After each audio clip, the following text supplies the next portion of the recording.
በመጽሐፍ ቅዱስ ውስጥ አንድ የሚገርመኝ ቦታ አለ። ኢየሱስ ክርስቶስ ከሚከተሉ ሰዎች ጋር በአንድ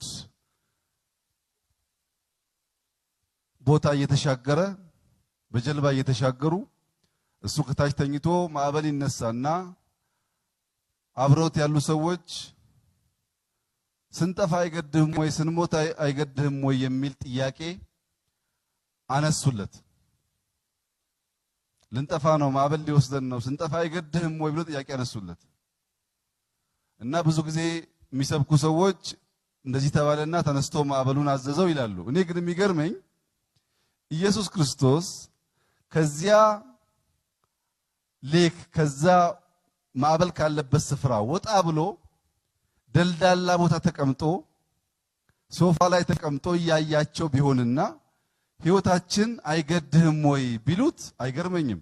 ከነሱ ጋር በአንድ ጀልባ እያለ ችግር ከመጣም በዚያ ጀልባ እንደሚወሰድ እያወቁ የኛ ሕይወት ሲጠፋ አይገድህም ወይ አሉት።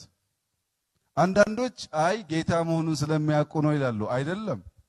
ተነስቶ ጸጥ ካደረገ በኋላ ደግሞ ይሄ ማን ነው ይሄ ሰው ማን ነው ብለዋል። አላወቁም።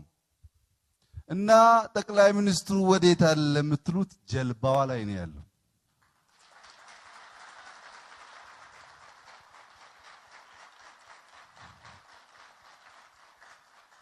ጠቅላይ ሚኒስትሩ ጀልባዋ ላይ ነው ያለው። በእያንዳንዱ ማዕበል መካከል ነው ያለው።